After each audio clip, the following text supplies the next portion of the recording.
Today we visit with Gary Cadwallader, an artist from Warrensburg, Missouri.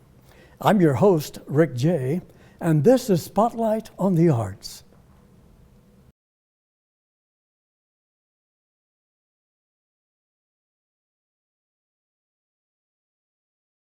Welcome to Spotlight on the Arts, coming to you today from the Lamies building in Sedalia, Missouri.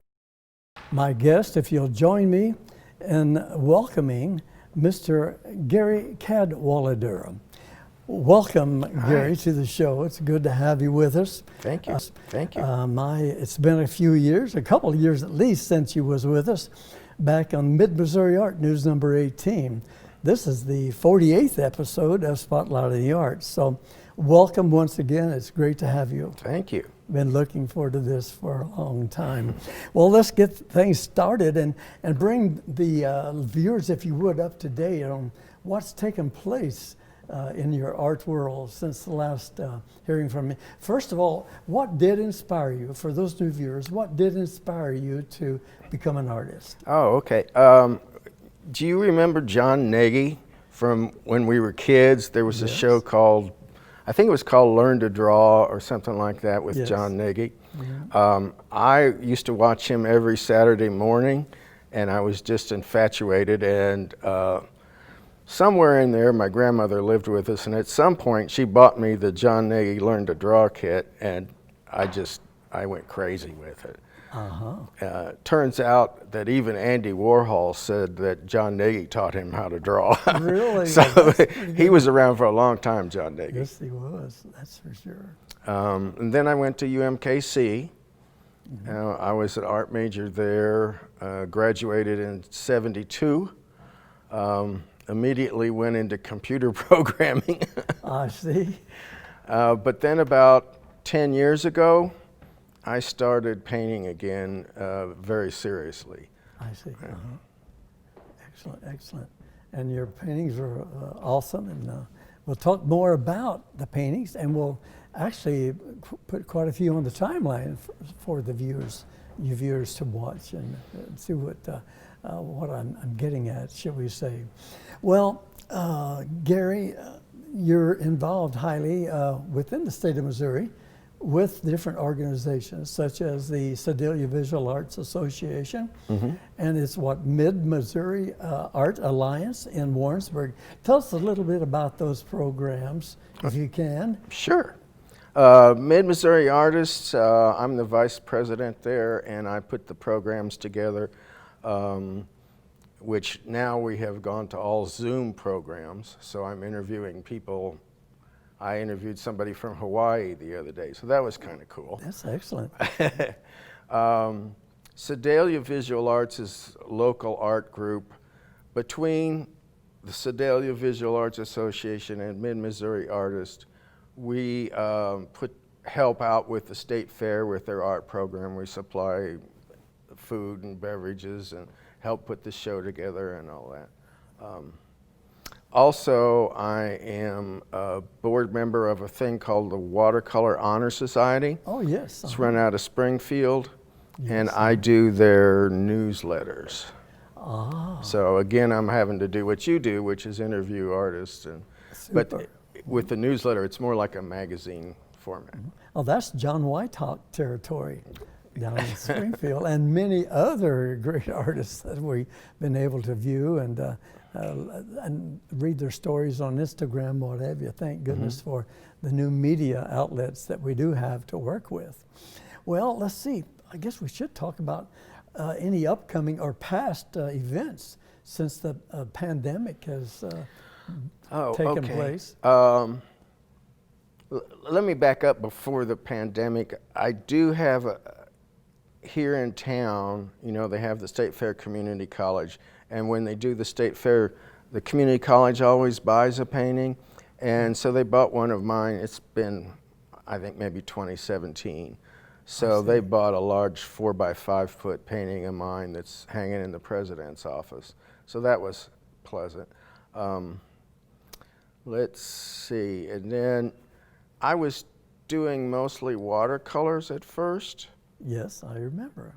But I've switched to more acrylic. Anything water-based is good. The chemicals kind of get to me with oil painting and so on. I have done a lot of those. You don't have that craving for the smell of oils any longer. Well, actually, it doesn't smell too bad, but I have recently got a studio across from Warrensburg's old courthouse. Oh, I see. And I'm in with a bunch of other people, and it's just better if I'm not using chemicals. I understand. It probably would be best for all of us. Yeah. But as you know, I talk so much about the magic of oils. I started about 5 paintings yesterday doing skies, and the magic, the blend of those oils, every time I work the brush and the blend, it reminds me why I love the oils.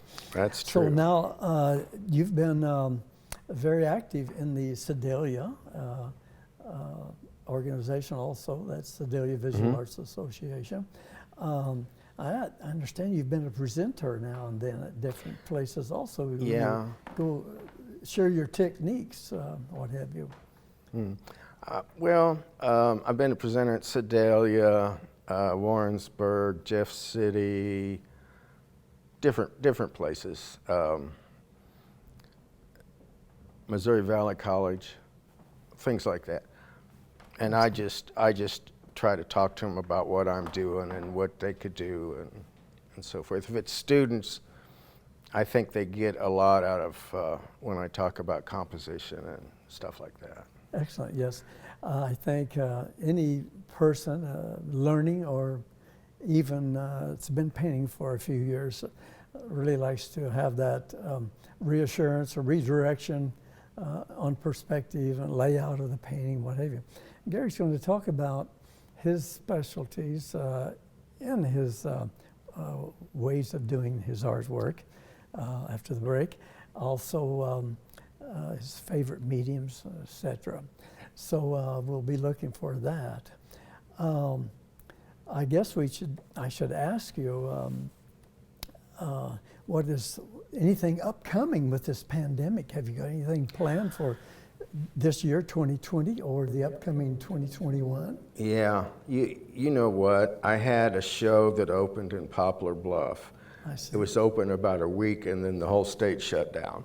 So that was kind of a discouraging thing, but that's the way it goes.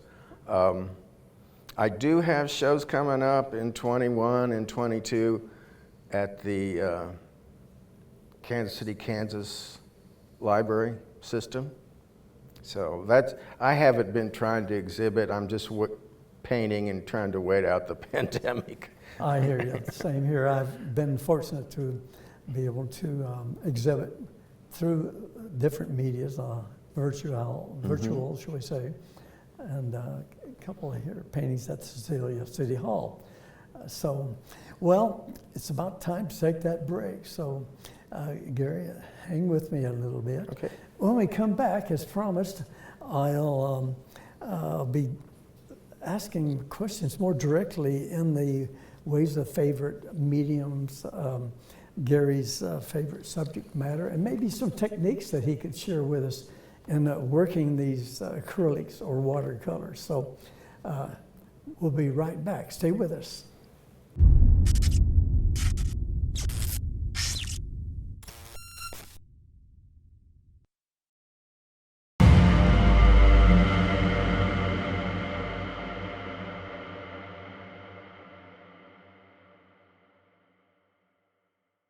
Welcome back to Spotlight on the Arts. Today, coming to you from the Lamies building in Sedalia, Missouri. My guest is Mr. Gary Cadwallader from Warrensburg, Missouri. Well, Mr. Cadwallader, we'll get back to the nitty-gritty, as they used to say, and see if we can share some technical, what have you, information with our viewers. I guess we talked a little bit about the pandemic. What is in your future? You're just waiting out the pandemic. Do you have anything in mind that you're waiting on? I know the Great Gossamer Project is on hold now until 2022. They had looked at 2021.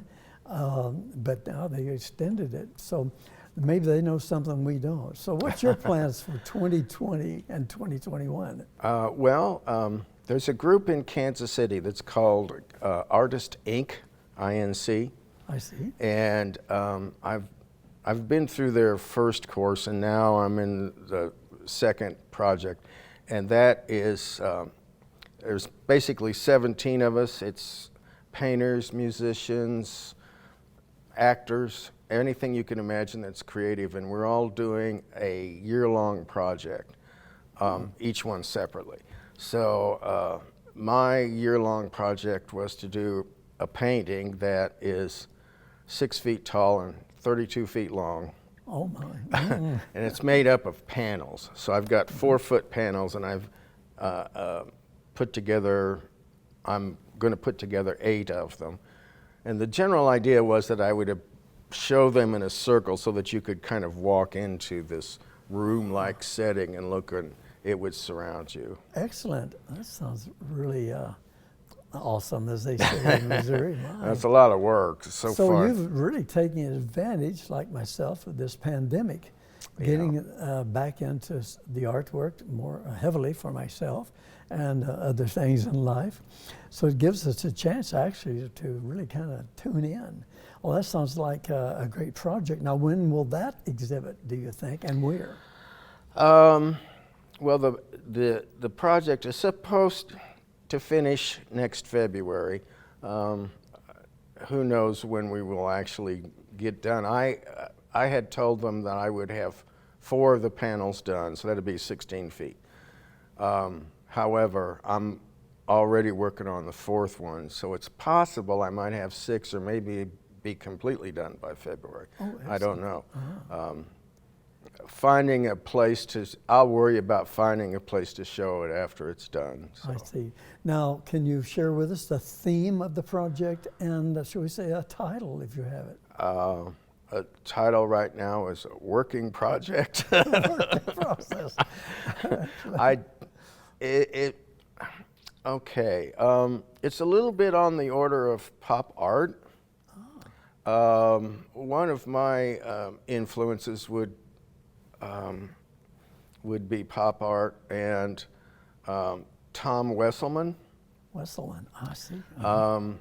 And then there's a fellow that I've been in contact with in Arizona named Jim Wade that I like a whole lot. Now, he's not a pop artist. He is basically abstract, but he does these huge abstracts, and I love the way these compositional elements, diverse elements, all come together. I see. He paints abstracts sort of vaguely based on desert landscapes. And so my paintings tend to have a lot of different elements that, I don't know, you might not think they necessarily go together, but I just like them. Excellent, that's enough. It's kind of like this. Speaking of the one you just pointed at, let's talk about that a little bit. Okay. What's this all about, and what's the title of this one? It's just called Hot Girls. And I think I started, if I can remember correctly, I had a picture of Tutankhamun's death mask there, and I believe I started with that, and then I just started putting little things in that I liked that were kind of desert themes, like Camel cigarettes, because my parents used to smoke Camels. The first cigarette I ever had was a Camel. Of course, I stole from them. Yes. And then I had alligator skull. I work at the Dahl Museum, and one day they had some stuff out to play with, and so I grabbed some pictures of that. Oh, excellent. Coke, just because I like Coke signs. And next to that is kind of an Egyptian hieroglyphic type arm coming out. Yes. And then over in the left side, Batman, just for a joke. I see. So, oh yes. Now, so basically, these are the things that you enjoy that inspire you, and you put them on canvas. Yes, and also I had a teacher one time that talked about the illusion of 3 dimensions versus pattern. And he was saying the students, his young people, were all good at pattern, but they weren't good at necessarily creating the illusion of 3 dimensions. And so I will deliberately put something 3-dimensional on top of a flat thing. For instance, that bug next to this head. To present the dimension. Yeah. Or the, Just to say, hey, I can do both. Well, we're going to let's talk about some of your favorites. Understand that we'll be throwing those up on the timeline as you describe it. Tell us a little bit about what inspired those paintings, the titles, and give us a little bit of descriptive and maybe where they came from in your psyche or your heart or whatever. Okay, so, I have one called Before the Earth Was Flat. And the reason that title, everyone, when I was painting it, there was a lot of crazy people talking about the earth being flat. And I thought, well, okay, whatever. And I started out putting all kinds of weird things in there, mostly plant forms, but then I put a partial painting of a Picasso and another piece of Cézanne, and just throwing things in there. And that was bought by Central Methodist University at the Ashby Hodge Gallery. At the Ashby Hodge, yes. I just visited Ashby Hodge last week. What a fantastic gallery. Yeah, Joe Geitz, he's a great salesman. He sold 7 paintings for me when I exhibited there. Oh, excellent, excellent. Well, that's an awesome painting. And this one I'm looking at now. What's this one all about?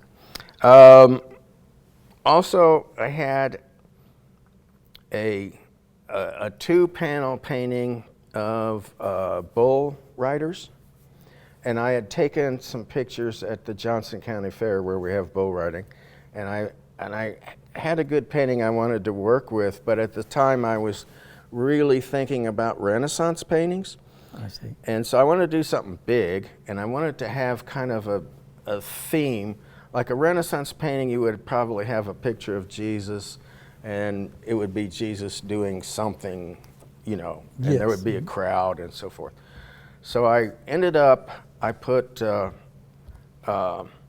it Jesus versus El Diablo. So Jesus is going to ride El Diablo. So here are all these bullfighters, bull riders, and I put 13 of them up there. Now Jesus has kind of a little halo, and then 11 of the other 12 are wearing gold cowboy hats. One guy is hatless, so you can guess who that's supposed to be. And there's a couple of tropes that you might find in Renaissance paintings, like a guy in the corner pointing at at the center of the painting. So one of my cowboys is doing that. And they also like to, in the Renaissance days, like to put themselves in the painting. So in one corner, there's a little fat man that looks an awful lot like me. A lot like Gary Cadwallader. Okay, well, before we go on to the next one, just briefly, how do you come up with these ideas? Some of the artists are always telling me they have to think for days or they're inspired by nature, but you're coming from a different arena. It's almost, I wouldn't say another planet, but. Oh, you could if you want to. Yeah, I could if I wanted to, okay. So where do you come up with these ideas? Just what, again, what comes to mind and what you've seen or? I guess what I'm thinking about at the moment, I had an awful lot of art history. I could have been an art history major in college. And so a lot of it comes from that. The big painting that I was talking about, I brought you the first 2 panels to see. And there is a nude woman on a couch. Now, Henri Rousseau did a nude woman on a couch in a jungle. Yes. Oh, and he wasn't a very good painter. He's kind of amateurish, so my nude woman is very flat. Detailed. Very, very flat. She's just there. An outline, basically. But but the couch is just all detailed as you can get. Oh, excellent, excellent. And I've got like a cornucopia of food and things on the couch and so forth. Excellent. We're looking for that. I Well, guess. what's this next one we're throwing up on the timeline? We got a watercolor called Red and Gold, and the interesting thing about that is I go to Powell Gardens and take pictures. Yes. And when I started out, I mostly did florals, just because they stood still. I see. And so I take a lot of pictures at Powell Gardens, and then it turns out I like to put them on the computer and play with them in Photoshop. Oh, So I'll change the colors, I'll change, the lighting. It may not look anything like the photograph when I get done, but it gives me new ideas. And so I may end up doing the painting from the thing I've done on the computer. and the Photoshop gives you that license or freedom to basically be creative before you even get to the brush, it sounds like. So this is how you come about with your ideas and of your pieces of work. Okay, great. Now this next one looks like a very interesting shot. What's going on here? Okay, we've got, I did a painting, and I can't remember the name of it. Oh, yes, I do. It was called Blue Morpho, after the idea of the blue butterflies. Oh, yes. They were having the butterfly thing at Powell Gardens. And so I did a landscape that had lots and lots of butterflies and trees and plants, but you'll also see little strange things, like down in the corner underneath a bunch of leaves is a baby Jabba the Hutt. Oh, I see. From Star Wars, because he had to Yes. be born somewhere, right? And there's other things like that. I see. Well, Gary, you do commission work. Can you give us a contact information before we close? Sure. You can reach me. I have a website called GaryPaints with an S.com, and just Gary at GaryPaints.com will reach me. Oh, excellent. That's the best way to get in contact, by email or phone that you provide. Oh, excellent. Well, I want to say we're about out of time, so I want to say thanks again for being a guest on Spotlight on the Arts. It's been very educational and informative. You have any closing words for us, Gary? I would just say, if you're an artist and you can afford it, get a studio space, because once I did that, my production really increased. Excellent. That's a great idea. I've been thinking about a gallery in our studio for a long time. I may have to act on that. Well, thanks again. And Thank you. we look forward to seeing you in the art community between Sedalia and Warrensburg or wherever. So thanks again. Thank you. Well, thanks for joining us here on Spotlight on the Arts. My thanks goes out to the folks here at the Lamey's building in Sedalia, and camera crew, Jeremy Woodall and Yves Andre Excelis. And thank you, viewers, for watching. That's about it for Spotlight on the Arts, coming to you from Lamey's building in Sedalia, Missouri. Don't forget to watch us on YouTube. See you next time.